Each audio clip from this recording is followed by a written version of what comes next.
एक बियर की manufacturing company है, तो उसमें सार्कास्टिक मैनर में कहा गया वो तो जर्मन ही होंगे, मतलब क्योंकि वो 1000 साल से वो बियर को बना रहे हैं, राइट? अब जैसे ही मैंने ये सुना कि 1000 साल से बना रहे हैं, तो जो जाति शब्द है हमारे समाज में, तो राइट। उसको अगर हम कंपेयर करें कि आप 4 साल पढ़े या 10 साल पढ़े, और एक जो पीढ़ी दर पीढ़ी कई सदियों से आपके पास जो ज्ञान अर्जित हुआ है, उसका तो कोई कंपैरिजन ही निपुणता नहीं है। होगी, वो निपुणता तो होगी वो। यस, तो ज्यूस का जितना बिजनेसेस को मैंने देखा कि जो जितने बड़े प्लेयर हैं दुनिया के, सभी फैमिली बेस्ड है, मतलब 300 साल से परिवार राइट। में सभी भाई अभी भी इकट्ठे हैं, राइट? मतलब ये बोर्ड ऑफ डायरेक्टर्स वहां नहीं है, परिवार के ही कंट्रोल में ये सारे तो एक बिजनेसेस। तरह से बोलना चाहिए, आप ट्रेड सीक्रेट बता रहे हैं अपने दर्शकों को। परिवार यस, का एकजुट रहना, ये अच्छे धनाढ्य परिवार की, समृद्ध परिवार की एक सीक्रेट, जिसको बोलना चाहिए सीक्रेट सॉस है ये। और मिडिल क्लास को उल्टा पढ़ाया जाता है कि ब्रेक हो आप लोग। तो उनका लॉजिक सिंपल है, यदि 15 लोगों का परिवार एक ज्वाइंट फैमिली के रूप में रहेगा, तो एक टीवी खरीदेगा या 2 टीवी खरीदेगा, या यदि वही परिवार 4 पार्ट में टूट गया तो 4 टीवी बिकेंगे, 4 कार बिकेंगे, 4 घर बिकेंगे। यस, यस, तो यस, यस। मार्केट बढ़ता है, डिमांड बढ़ता है, और अब तो वो नेक्स्ट लेवल पे जा रहे हैं, वो परिवार को भी तोड़ रहे हैं, और हर परिवार में एक कुत्ता पाल के रखो, आप कुत्ते को भी कस्टमर बना के रखा हुआ है आज की डेट में। वो तो अब हस्बैंड वाइफ भी नहीं रहे, मतलब न्यूक्लियर, मतलब अभी single polar parent. Family, polar वो फैमिली हो गई यस, है। पॉलर न्यूक्लियर से फैमिली भी हो हम आगे निकल चुके हैं, पोलर फैमिली, कि 4 लोग हैं तो 4 अलग अलग ध्रुव में, उत्तर दक्षिण पूर्व पश्चिम वाला हिसाब हो गया है। बिल्कुल सही बोल रहे हैं आप।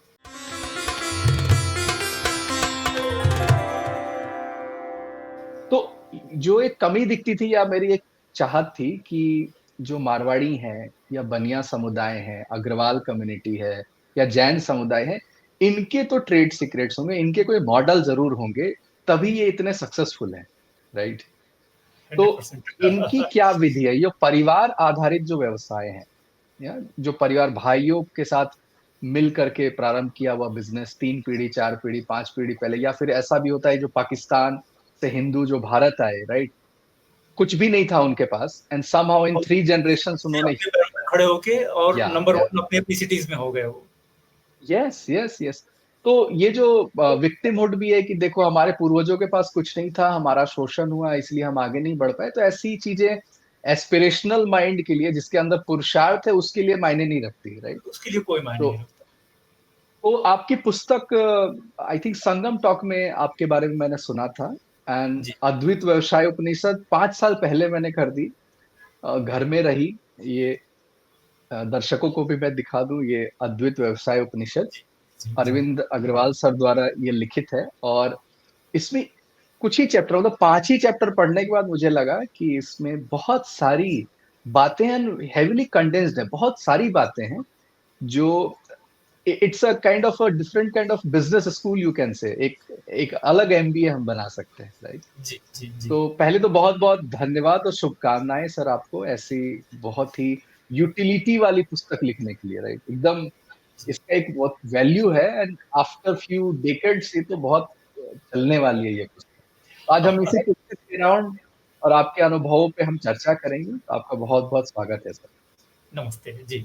मैं आपको थोड़ा सा अ, इस पुस्तक की अ, उत्पत्ति के पहले के पीरियड में लेके चलता हूँ। और जैसा आपने बात के आरंभ में कहा कि मारवाड़ी समाज, या जो जो ट्रेडिशनली एंटरप्राइजिंग कम्युनिटीज हैं, उनके कुछ तो सीक्रेट्स होंगे। और आज जैसा कि आपने कहा कि आप कॉर्पोरेटाइज्ड एमबीए वाली शिक्षा में नहीं फंसना चाहते थे, तो मैं आपको बताता हूँ। मैंने एमबीए की एजुकेशन में सक्रिय रूप से लगभग 20 वर्ष अपना योगदान दिया है, as a professor, as a university teacher, उस कॉर्पोरेटाइज्ड एमबीए की टीचिंग में। वहाँ से ही मुझे समझ में आने लगा था, क्योंकि थोड़ा सा जो एक अग्रवाल होने के कारण, थोड़ा सा जैसे बोलते हैं कि डीएनए में थोड़ा सा व्यवसाय वाला एक कण है। लेकिन क्योंकि आजीविका का माध्यम मैंने टीचिंग और ट्रेनिंग को एज ए प्रोफेशन लेके आरंभ किया था, तो लगभग 20 वर्षों तक मैं यूनिवर्सिटी प्रोफेसर रहा और एमबीए की एजुकेशन में पढ़ाता रहा, जिसमें मैं मार्केटिंग पढ़ाता था, एंटरप्रेन्योरशिप पढ़ाता था। और एंटरप्रेन्योरशिप जब भी मैं पढ़ाता था तो बच्चे बहुत रिलेट करते थे, क्योंकि थ्योरेटिकल जो बुक की जो करिकुलम के कंटेंट है उससे एडिशनल मटेरियल मैं उनके साथ काफी शेयर करता था। लेकिन फिर भी मन में, बैकग्राउंड में एक तुलना बनती रहती थी लगातार, एक जिसको बोलना चाहिए कि putting the two parallel to each other, कि वास्तव में जो जो बिजनेस कम्युनिटीज हैं वो क्या करती हैं और पुस्तकों के माध्यम से एमबीए में क्या सिखाया जा रहा है। तो मैं, जिसको बोलते हैं कि जमीन आसमान का फर्क जिसको बोलते हैं कि एक कंट्रास्टिंग जो डिफरेंस है, वो वो देख पा रहा था मैं, जो संभवतः दूसरे टीचर्स, दूसरे प्रोफेसर्स नहीं देख पा रहे थे।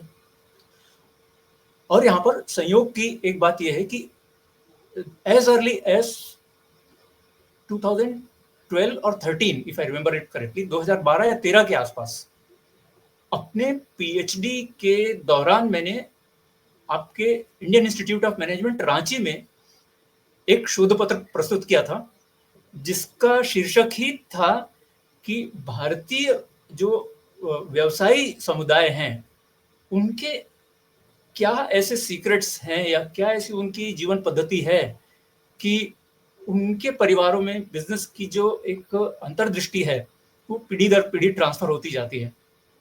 और वो बहुत ही कर्सरी एक छोटा सा रिसर्च था जिसमें मैंने करीब करीब 20 बिजनेस फैमिलीज के साथ बात की थी। कुछ गुजराती कम्युनिटी से थे, कुछ सिंधी कम्युनिटी से थे, कुछ जैन कम्युनिटी से थे और कुछ बनिया अग्रवाल कम्युनिटी से थे। तो इस प्रकार से लगभग सैंपल साइज मैंने 20 अग्रवाल फैमिलीज के साथ बात करके उनकी बातचीत के आधार पर एक रिसर्च पेपर IIM रांची में 2012-13 के आसपास प्रस्तुत किया था। तो दोनों पद्धतियों में जो व्यवसाय करने की प्रोफेशनल पद्धति एमबीए में सिखाई जाती है और जो पद्धति धरातल पे ये बिजनेस कम्युनिटीज उपयोग में लाती हैं, उसके बीच जो डिफरेंस है उसको लेके मेरे मन में एक रुचि तो एक लगभग आज से 10 साल पहले जागृत हो चुकी थी। और 2012 के आसपास मैंने उसी एक्सपीरियंस के आसपास, उसी एक्सपीरियंस के बाद मैंने एक्टिवली छोटे एंटरप्रेन्योर्स को मिलके और उनकी कंसल्टेंसी देना, एक तरह से जिसको बोलना चाहिए कंसल्टेंसी देना, या म्यूचुअली मैं कुछ उनसे सीखता था, कुछ वो मेरे से सीखते थे, क्योंकि वो पीरियड ऐसा था, ट्रांजिशन वाला पीरियड ऐसा चल रहा था जब बड़े बड़े इंटरनेशनल ब्रांड्स भारत में पैर जमाते जा रहे थे, बड़े बड़े मॉल्स का खुलने का दौर चल पड़ा था, ई-कॉमर्स की भी फुटप्रिंट्स अब अच्छी हो गई थी इंडिया में। तो छोटे एंटरप्रेन्योर्स, उसकी जो पीड़ा है, उसका जो एक हीट जिसको बोलते हैं, उनके ऊपर अब आने लगा था। तो वो थोड़ा मतलब उनके अंदर तड़प थी कि आखिर इस बदलते हुए एटमॉस्फेयर में हम अपने आप को कैसे एडजस्ट करें। तो उनके अंदर जो एक अंडरस्टैंडिंग की जो गैप थी, उस गैप में मैं उनको हेल्प करता था और उनके प्रैक्टिसेस उनसे मैं सीखता था। मतलब एक तरह से बार्टर जिसको बोलना चाहिए कि अवेयरनेस की बार्टर सिस्टम करते हुए, कंसल्टेंसी देते हुए छोटे एंटरप्रेन्योर्स के साथ सन 2012-13 के आसपास से 2017, 18, 19 तक मैंने लगभग 60 या 70 बिजनेस फैमिलीज को, जिनकी नेटवर्थ ऑन एन एवरेज, जिनकी नेटवर्थ एवरेज यदि बोलूं 60 फैमिलीज का, तो ऑलमोस्ट 10 करोड़ एवरेज रहा होगा। किसी की 5 करोड़ की नेटवर्थ थी, किसी की 25 करोड़ की नेटवर्थ थी।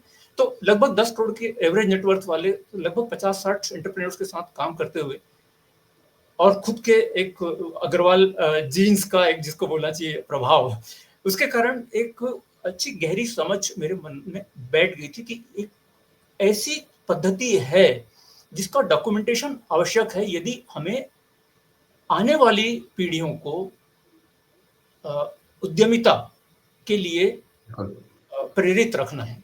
तो यहाँ पर बिजनेस और उद्यमिता को हमारे को समझना होगा, क्योंकि छोटे एंटरप्रेन्योर्स की काम करने की शैली में प्रॉफिटियरिंग जिसको बोल सकते हैं हम, कि अंधाधुंध एक्सपांड करना है, अंधाधुंध नंबर्स चेस करना है, वो नहीं होती है।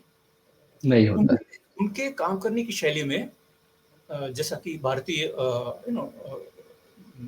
नॉलेज सिस्टम में 4 जो पुरुषार्थ बताए जाते हैं, धर्म, अर्थ, काम और मोक्ष, उनका एक बहुत अच्छा संतुलन बना के रखते हैं। वो समाज के लिए भी बहुत कुछ करते हैं और पश्चिम की जो बिजनेस की एक शैली है, जहां पर वो सिर्फ और सिर्फ नंबर्स को चेज करते हैं, income, profit, rotation, you know, तो वहां से हमारी जो शिक्षा पद्धति है, हमारी जो बिजनेस की पद्धति है, वो बहुत अलग है। ये धर्म, अर्थ, काम और मोक्ष के सिद्धांतों पर आधारित है और इतनी इंट्रिकेट है जिसको समझने की प्रोसेस में और उसको व्यवहार की लाने की प्रोसेस में व्यक्ति का जिसको बोलना चाहिए मोक्ष तक की प्राप्ति हो सकती है। पर क्योंकि सामान्य एक जो एंटरप्रेन्योर है, उसकी जो पीड़ा होती है या उसकी जो समस्याएं होती हैं, वो शायद मोक्ष तक नहीं पहुंच पाती। इसलिए इस पुस्तक में मैंने एक संतुलन बना के उनको वो मार्गदर्शन सम्मिलित किया है जो उनके बिजनेस को बदलते हुए परिवेश में बिना अपने जीवन मूल्यों के साथ कोई समझौता किए बिना कोई कॉम्प्रोमाइज किए बिना और बदलते हुए परिवेश में अपने आप को संभाल के रख सकें। तो बहुत ही, आई थिंक हर चैप्टर एक नया इनसाइट देता है। It's not about just business, ये परिवार पे भी बात होती है कि कॉन्फ्लिक्ट हो रहा है अगर परिवार में, तो उसका कैसे समाधान करना है।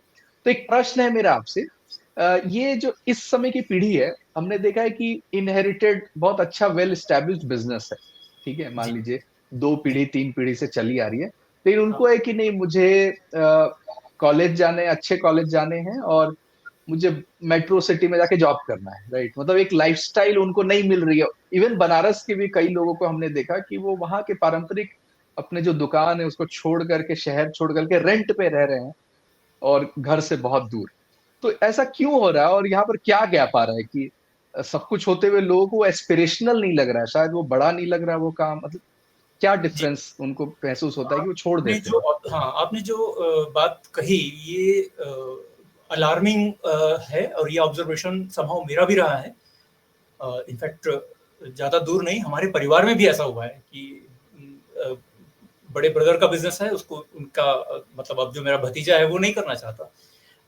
So it is not something strange, मतलब आपने जो ऑब्जर्वेशन दिया, ये ये हो रहा है और इसके समाधान के रूप में ही मैंने आपने यदि पुस्तक का एक सबटाइटल पढ़ा हो, नैतिक उद्यमिता की वैभवशाली संस्कृति, मतलब एक संस्कृति के रूप में जब हम इसको एस्टैब्लिश करेंगे, पीढ़ी दर पीढ़ी व्यवसाय को जो बचाए रखने का एक आवश्यकता है, वो अ, किस तरह से फुलफिल किया जाए।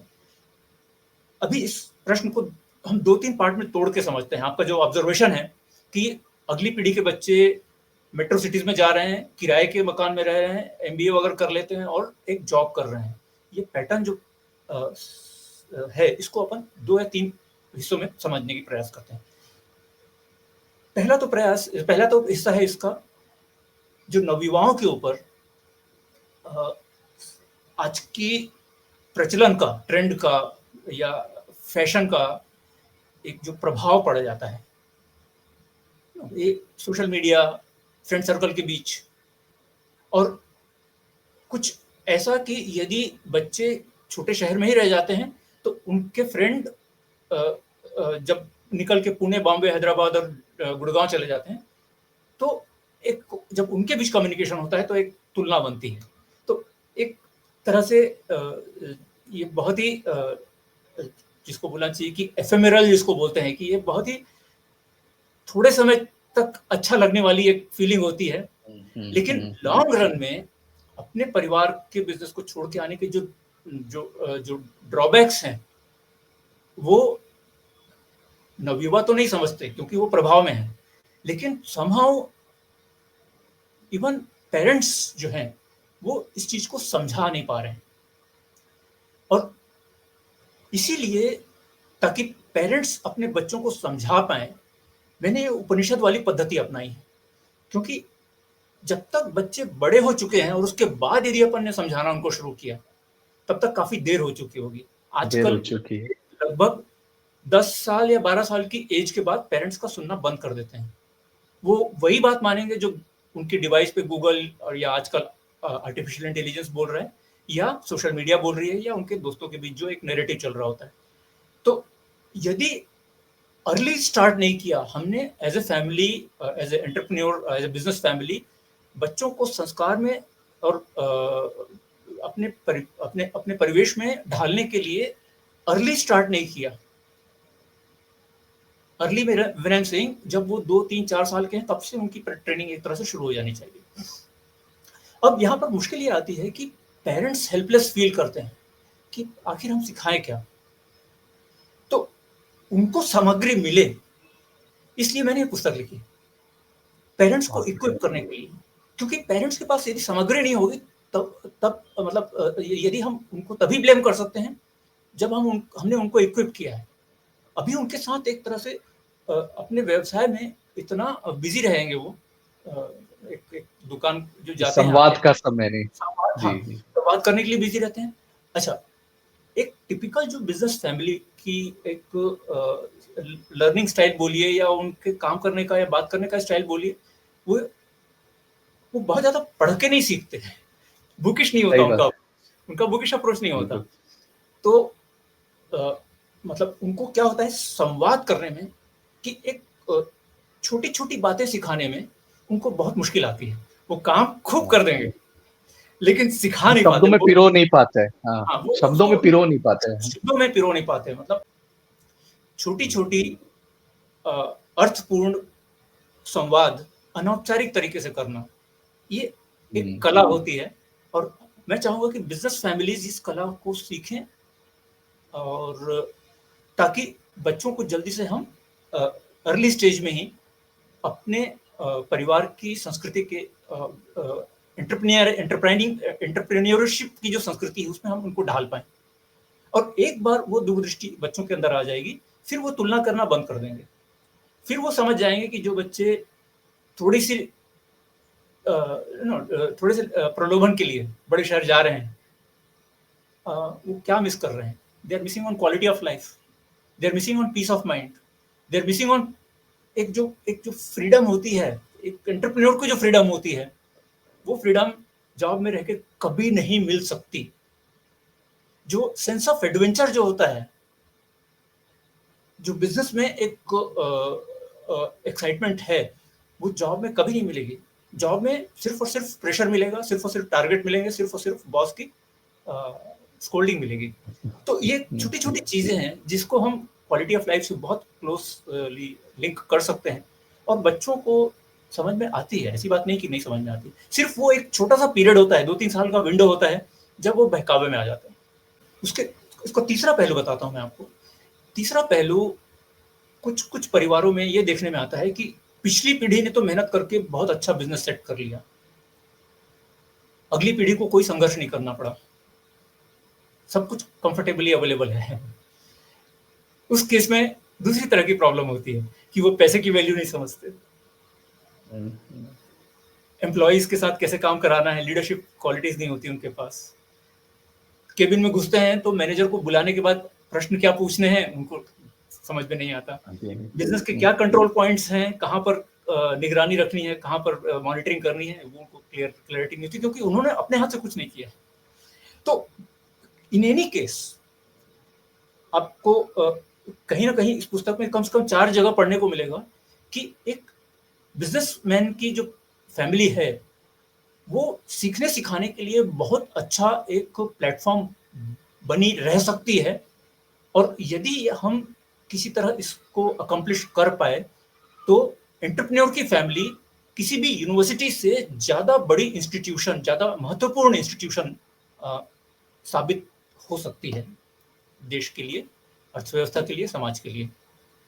तो आई थिंक ये सिर्फ बिजनेस की भी बात नहीं है, ये परिवार को कैसे एक सूत्र में बांधना है। आई थिंक वो भी एक कला। और मुझे क्या लगता है, जो ये पीढ़ी काम क्यों नहीं करना चाहती, क्योंकि आई थिंक जॉब करना is relatively easy then connecting with people. जैसे आपने कहा, बात क्या करना है, मैनेजिंग द पीपल, भावनाओं को समझना, और कम शब्दों में विथ ग्रेविटी कन्विंस कर देना लोगों को, राइट। मतलब नॉट जैसे अभी हमारा एजुकेशन सिस्टम हमें इंटेलेक्चुअली बहुत साउंड बनाता है, राइट, बट इमोशनली इतना पुअर, इतना डल बना देता है कि हम लोगों से जुड़ नहीं पाते, राइट। आई थिंक ये भी लगता है कि वो कर नहीं पा रहे इसलिए शायद छोड़ दे रहे हैं, या उनको लग रहा है कि नहीं, अच्छी जीवन शैली उन्हें नहीं मिल रही, क्वालिटी ऑफ लाइफ उनका डिफिनेशन जो है शायद कुछ ट्विस्टेड हो, राइट? मतलब जी, जी। ऐसा भी हो सकता है। आई एग्री, मतलब उसमें जैसा आपने परिवार वाला जो एलिमेंट बोला ना, देखिए परिवार वाला जो फैक्टर है इन जनरल भी डिस्टर्ब्ड है आज के समय में, चाहे वो यस, परिवार बिजनेस में हो या ना एंटरप्रेन्योर हो। का फैमिली हो या एक कॉर्पोरेट एम्प्लॉय का फैमिली हो, जो परिवार का जो एलिमेंट छोटे बिजनेस में जो काम करता है, मतलब एक एंटरप्रेन्योर को यदि आप बोले कि उसका सोर्स ऑफ एनर्जी कहाँ से होती है, उसके परिवार से होती है, राइट? फॉर दैट मैटर सबके लिए, हम सब जो भी चाहे जॉब करें या बिजनेस करें, सोर्स ऑफ एनर्जी हमारा परिवार से आता है। हम बच्चों के लिए काम करते हैं, हम पेरेंट्स के लिए काम करते हैं, हम अपने जीवन साथी के लिए काम करते हैं। तो सोर्स ऑफ एक जिसको बोलना चाहिए कि इंस्पिरेशन बोलिए, एनर्जी बोलिए, कमिटमेंट बोलिए, डिसिप्लिन बोलिए, डेडिकेशन बोलिए, परिवार ही होता है। तो परिवार एक बहुत बड़ी संस्था है जिसको चलाने में, जिसको बनाए रखने में, जैसा आपने कहा कि बार बार मतभेद होते रहते हैं, और इसीलिए आपने ध्यान दिया होगा कि कम से कम 20-25 चर्चाएं, ऑलमोस्ट 10% ऑफ द बुक, इसमें मैंने परिवार में सामंजस्य कैसे बनाए रखना है उसके ऊपर भी डेडिकेट किया है। परिवार का संविधान, फॉर एग्जांपल, अभी मेरे को ध्यान आ गया, चर्चा क्रमांक 150, चर्चा क्रमांक 150, 150। जी, संविधान मैंने आज ही पढ़ा। हाँ, जी परिवार का जो संविधान है, अभी ये जो टेक्निक है, परिवार का संविधान वाली जो टेक्निक है, ये एक तरह से आजमाई हुई टेक्निक है। इसको मैंने खुद अपने परिवार में और अपने कुछ मित्रों के परिवार में रिकमेंड किया जब मैंने अपना परिवार एज ए यंग पर्सन शुरू किया था। तो जब हम परिवार में ही कुछ नॉन नेगोशिएबल्स के लिए एक मत हो जाते हैं, तो हमारे को फिर रेफरेंस पॉइंट मिलता है जब जब यदि मतभेद होते हैं कि नहीं, इस पॉइंट पे हम एक साथ हैं, इस पॉइंट पे हमारे को कॉम्प्रोमाइज नहीं करना है।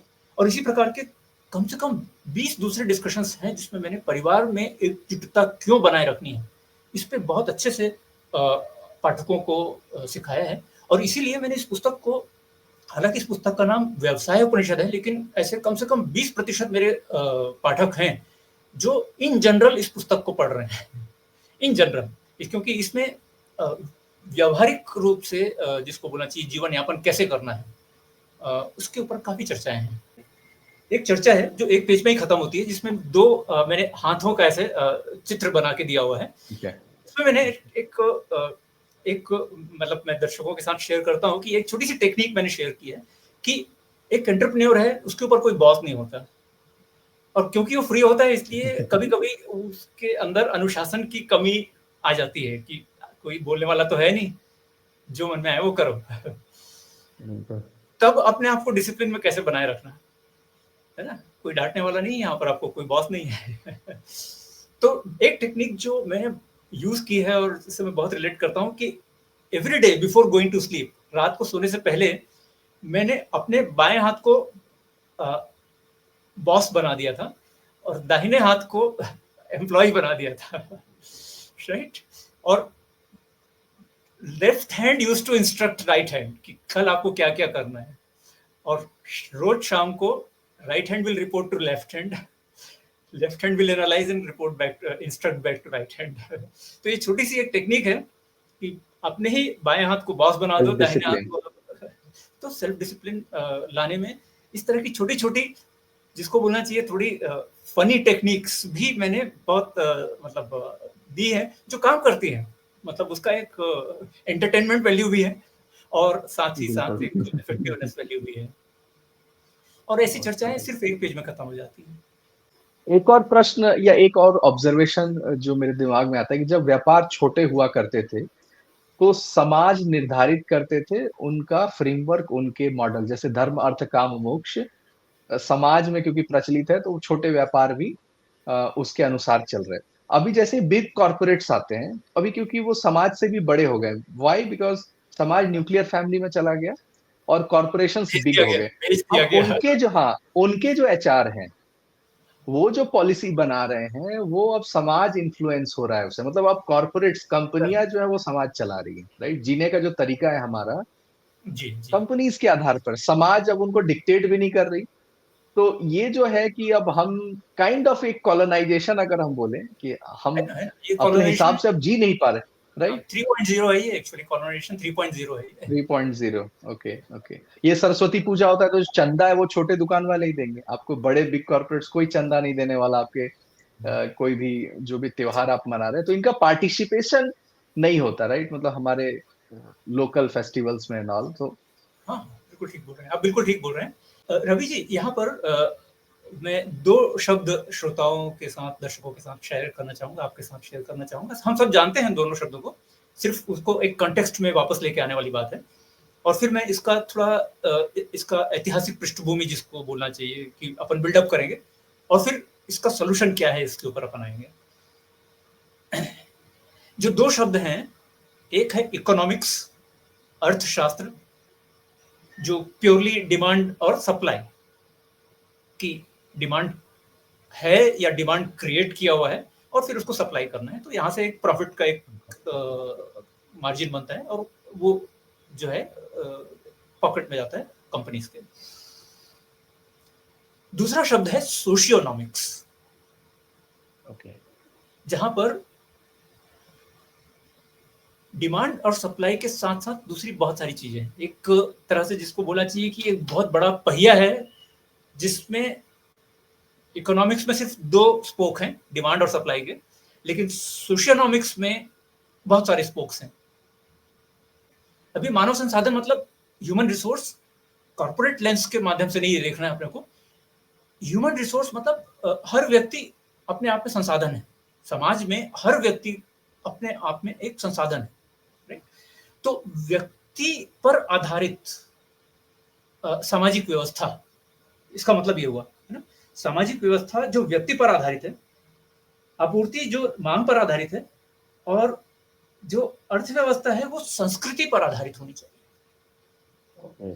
तो इस तरह से जब एक बड़ा पहिया जब घूमता है, जो सबको साथ में भी लेके चलता है, संस्कृति को साथ में लेके चलता है, समाज को साथ में लेके चलता है। यहाँ पर देखिए, व्यक्ति आ गया, समाज आ गया, संस्कृति आ गई, जीवन है तो कुछ मांग भी होगी भोग के लिए और व्यवस्था के लिए, और ये सब है तो संसाधन अर्थात अर्थ भी आएगा। तो जब इस दृष्टिकोण से हम एक डिजाइन जिसको बोलना चाहिए, इसको हम समझ सकेंगे, तो उसको सोशियोनॉमिक्स कहा जा सकता है।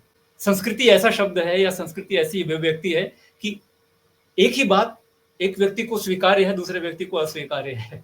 एक ही परिवार में एक शिव की भक्ति करता है, एक कृष्ण की भक्ति करता है।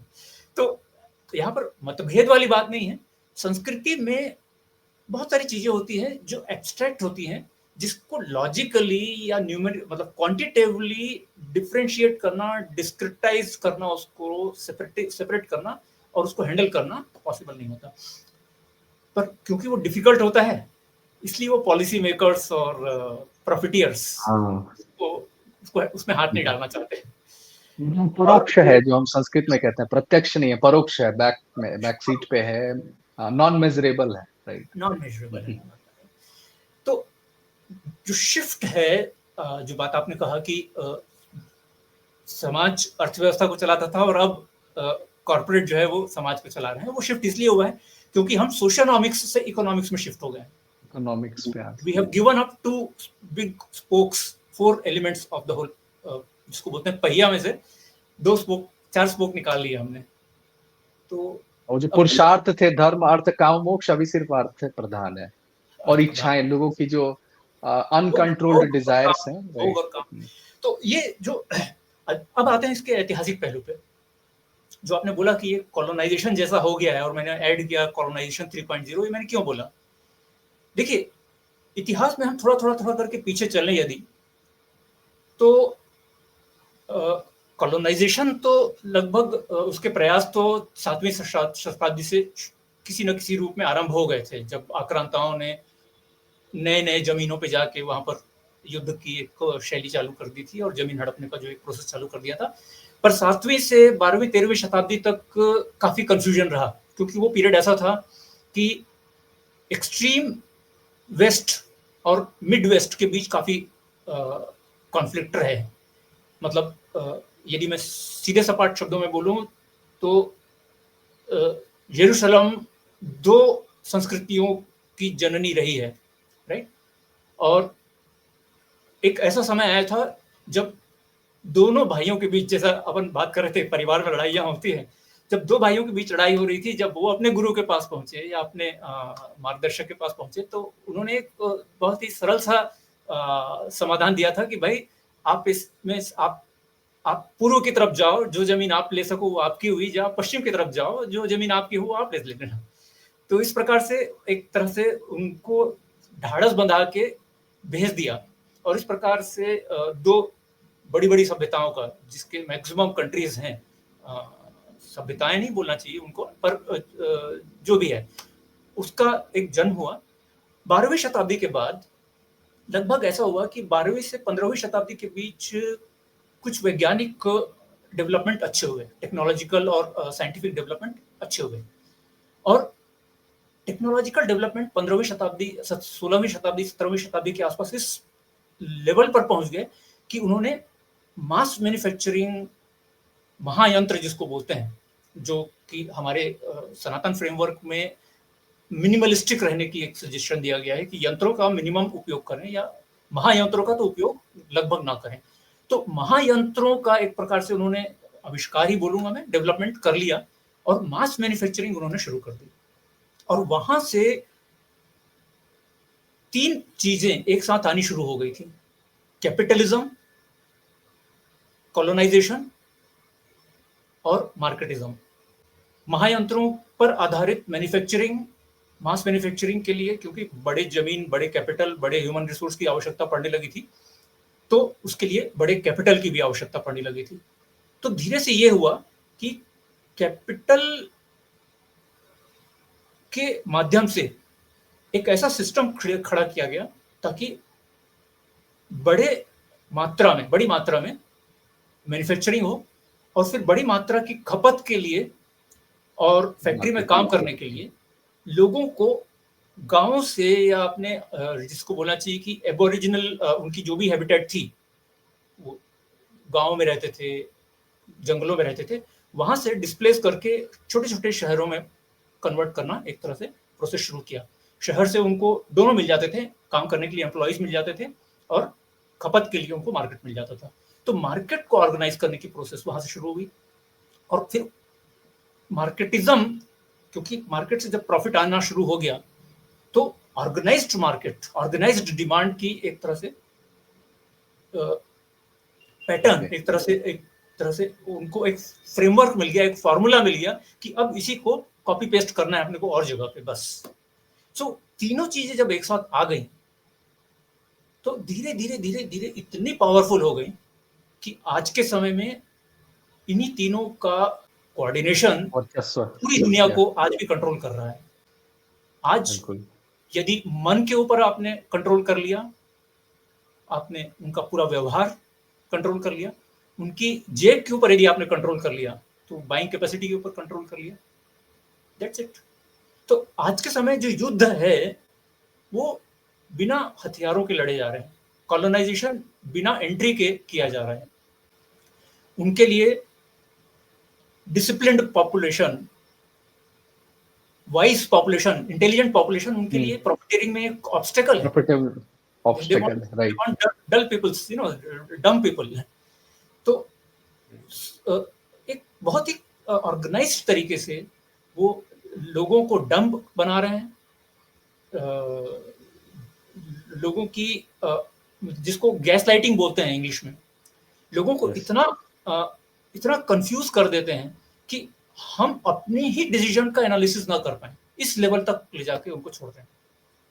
जो अभी अपन जो थोड़ी देर पहले बात कर रहे थे कि युवा जो है पुणे और हैदराबाद और दिल्ली चला जाता है, ही सफरिंग विद गैस लाइटिंग। वो अपने ही एनालिसिस नहीं कर पा रहे हैं कि आखिर मैं कर रहा हूँ वो सही कर रहा हूँ या गलत कर रहा हूँ। फोमो आजकल बोलते हैं, fear of missing out. Fear of missing out. व्यापारी वर्ग को एक सेना की भांति एक एक ग्राहक की जेब के पैसे का गार्जियन बनना पड़ेगा। मैं रिपीट करूं इस बात को, व्यापारी के योगदान की यदि हम बात करें तो अपने ग्राहकों की समृद्धि का वो सैनिक है। और इस चीज को यदि ग्राहक और व्यापारी वर्ग दोनों समझ सके, और मेरी मेरी मेरी यही एक दूरदृष्टि है कि ऐसा कभी होगा, उस दिन डेफिनेटली जो प्रॉफिट मेकिंग जो मोटिव के साथ चलने वाले कुछ लोग हैं वो कभी ना कभी घुटने पे आएंगे, क्योंकि देखिए ह्यूमन कॉन्साइंस है, देखिए जो जितना भी बड़ा प्रॉफिटियर हो कभी ना कभी वो मतलब इस जन्म में या आगे आने वाले जन्मों में कभी ना कभी तो वो कॉन्साइंस उसको टच करेगा। आज आप देखिए पश्चिम में भी ऐसी ऐसी पुस्तकें लिखी जाने लगी हैं, या वो भी पर्पस ऑफ कैपिटल जिसको बोलते हैं, कि आखिर हम कहाँ पहुंच गए हैं और this is not what we wanted, इस तरह के प्रश्न उनके मन में भी अब आने लगे हैं। तो मर्यादा निर्धारित करना प्रॉस्पेरिटी की भी, राइट, कहाँ पे हमें रुकना है, कहाँ पर रुकना है। और प्रॉस्पेरिटी की जहां पर जहां पर आपने बात की तो बहुत सुंदर शब्द आपने लिया है। और नैतिक समृद्धि, एथिकल प्रॉस्पेरिटी का पूरा फ्रेमवर्क का सिर्फ एक हिस्सा है ये पुस्तक।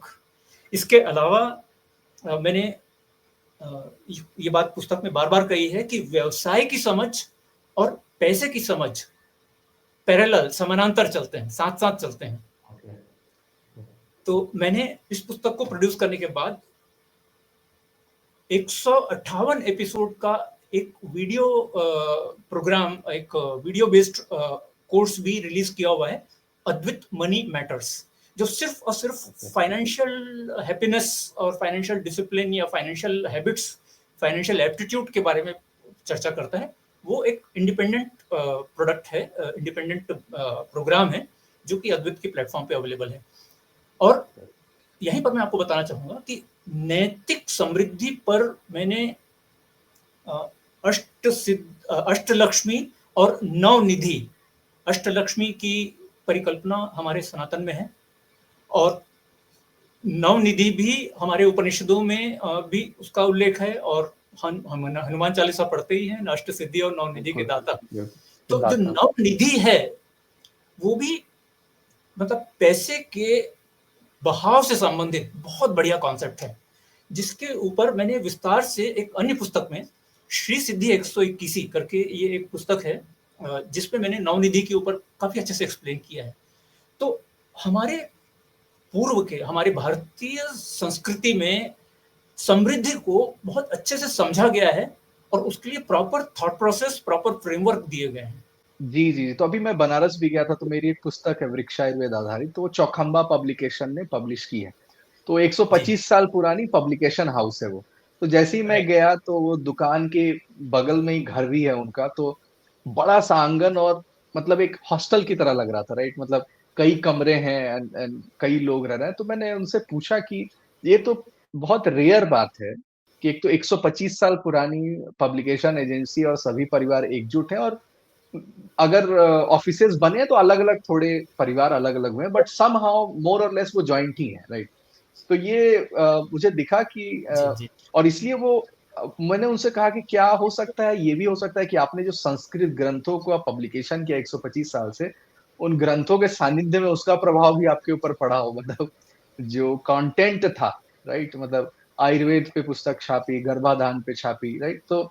तो शायद उसका प्रभाव पड़ा हो कि परिवार एकजुट भी रहे। तो अभी ये सिर्फ प्रॉफिट की भी बात नहीं है, जो भी हम बात करते हैं कल्चर और संस्कृति की, राइट? तो उसको बातों से अब बांध के अब नहीं रखा जा सकता। अगर ये जो हमारी day to day life activity है या जो बिजनेस एक्टिविटी है, अगर वो सांस्कृतिक ना हो, आई थिंक ये वैश्य वर्ण युग ही है, जो मैं समझता हूँ, ये जो आज का समय है, बिकॉज़ पैसे को बहुत ज़्यादा महत्व दिया जाता है, राइट? ज्ञान का महत्व गूगल और चैट जीपीटी ये सब के आने के बाद ज्ञान का तो उतना महत्व नहीं है, राइट? मतलब आप रेवेन्यू कितना जनरेट कर पा रहे हो, आप फॉर्च्यून 500 में हो कि नहीं, राइट? तो मतलब वो बड़ी बात है आज के लिए। तो आई थिंक अगर वहाँ पे संस्कृति इंटीग्रेटेड रहती है, तो ये भारत की जो अस्मिता है और भारत की जो आइडेंटिटी है, उसको मेंटेन करना शायद आसान हो, अगर व्यापारी संघ इस बात को समझे, राइट? एक वो एक बहुत अच्छा आपने मतलब बहुत अच्छा एक दृष्टिकोण दिया है मेरे को। एक बात जो मन में उठी वो मैं शेयर करता हूँ, बहुत ही रिलेटेड एक इंफॉर्मेशन है। अ, अ, श्री भगवत गीता में श्री कृष्ण ने अर्जुन को समझाते हुए 4 प्रकार के भक्त बताए हैं। ओके, आर्त, अर्थार्थी, ज्ञानी और प्रेमी। तो यहाँ पर आर्त का अर्थ ये होता है कि जो एकदम असहाय होके, निरीह होके, जीवन से, परिस्थितियों से, संकटों से हार के भगवान की शरण में पड़ जाता है कि भाई अब मेरे को तो आप ही संभालो, आप ही बचाओ और आपके अलावा मेरा कोई नहीं है। वो आर्त हुआ। ज्ञानी और प्रेमी भी अलग कैटेगरी है। ज्ञानी अर्थात जिसको भगवान का अ, मतलब प्रभाव समझ में आने लगता है, वो ओके, ज्ञानी की कैटेगरी में आता है। और जिसको भगवान का स्वभाव समझ में आने लगता है, वो फिर वो भगवान के प्रेम में डूबे बिना नहीं रह सकता। अर्थार्थी जो सेकंड कैटेगरी ऑफ भक्त जो श्री कृष्ण ने बताए हैं, जैसे विद्यार्थी बोलते हैं, जो विद्या को इन परस्यूट ऑफ नॉलेज, विद्यार्थी। इन परस्यूट ऑफ प्रॉस्पेरिटी, अर्थार्थी भी एक स्वीकार्य मार्ग है। हम ओके, अर्थ की अ, अर्थ की उपासना करते हुए भी जीवन का विन्यास जिसको बोलते हैं, organisation of life can be around earth also. और श्री कृष्ण ने ही भी इस चीज के लिए एक तरह से अपना एक संकेत दिया है, स्वीकृति दी है। तो अर्थार्थी मार्ग के लिए पर्याप्त सामग्री, पर्याप्त मार्गदर्शन, पर्याप्त पुस्तकें, जैसे आप एक बात करें अर्थार्थी या अर्थ की बात करते ही हमारे को एक नाम जो मन में आता है वो आता है अर्थशास्त्र का, चाणक्य का, राइट। कौटिल्य का अर्थशास्त्र। यानी बहुत ही आपका जो पुरुषार्थ है उसके लिए बहुत-बहुत साधुवाद आपको कि आप इतने सारे कंटेंट प्रोड्यूस कर रहे हैं जो परिवारों में आते थे वो उनके संवाद के माध्यम से, लेकिन क्योंकि अब वो ब्रेक हो चुका है, राइट? मतलब वो परंपरा ट्रेडिशनल बिजनेस करने डाइल्यूट हो की गया। अब लोग जा रहे हैं, तो आई थिंक अब शास्त्र की बहुत ज्यादा आवश्यक है, वो डॉक्यूमेंटेशन की बहुत ज्यादा आवश्यक है, तभी हम हाँ, शायद उसको रिवाइव कर पाए, राइट? मतलब जी, जी, जी। अ, या बहुत बढ़िया बोला। तो बहुत-बहुत धन्यवाद सर आपका, आज हमारे साथ जुड़ने के लिए। आप आज पहले हमारे गेस्ट हुए इस चैनल पे और मुझे आपके लगा साथ कि हम वही बात रखें, इस चैनल का भी उद्देश्य यही है कि शास्त्र आधारित बात हो, लेकिन आज की समस्याओं का जो समाधान करे, कॉन्टेम्पररी हो, राइट? सॉल्यूशन ओरिएंटेड हो और सिर्फ वो महिमा वर्णन की बात नहीं हो कि हम इतने महान थे, राइट? मतलब उस एग्जैक्टली। प्रिंसिपल्स, उस सिद्धांत, उस फ्रेमवर्क्स को हम आपने वापस से अपने वो जीवन में बात ला पकड़ पाएँ। ली है या रवि जी, वो बात पकड़ ली है। जो इंडियन नॉलेज सिस्टम के इकोसिस्टम में आज जो भी हो रहा है, वो चीज मुझे भी चुभती थी कि जब भी हम इंडियन नॉलेज सिस्टम की बात करते हैं तो रियर व्यू मिरर में रख के बात करते हैं कि हम इतने महान थे, हमारे ग्रंथों में ये बात लिखी है। आज के समय के अनुसार आज यस के और यस, यस, यस, यस और लोकाचार्य भी एक शब्द आता है कि नॉट ओनली फ्रॉम ग्रंथ बट जो लोक प्रचलित ज्ञान परंपराएं हैं वो भी भारतीय ज्ञान परंपरा है जो परिवारों के अंदर है, राइट? मतलब विजडम जो शब्दों में वो बांध नहीं पा रहे बट व्यवहार में वो है, राइट? ठीक है। गीता से एक और शब्द जो मुझे बहुत आकर्षित करता है, जिसके लिए मैं बहुत कमिटेड हूं, लोक संग्रह। जी, श्री कृष्ण ने कहा है कि जो बात लोक संग्रह में आएगी वो लोक स्वभाव में आएगी और उससे वैसा ही हम्म, समाज बन जाएगा। बहुत सुंदर, बहुत सुंदर, बहुत सुंदर। तो तो लोक बहुत-बहुत संग्रह। धन्यवाद सर। आई थिंक मुझे लगता है कि एक सेशन हमारे लिए काफ़ी नहीं रहा। आज तो चर्चा हमने शायद प्रारंभ ही की है। तो हम आशा करते हैं कि आने वाले समय में भी हम दोबारा आपसे मिलेंगे और इस चर्चा को थोड़ा आगे ले जाएँगे। जी, अवश्य। बहुत जी। बहुत धन्यवाद। बहुत-बहुत धन्यवाद सर आपका चैनल पर आने के लिए। बहुत-बहुत धन्यवाद। नमस्ते।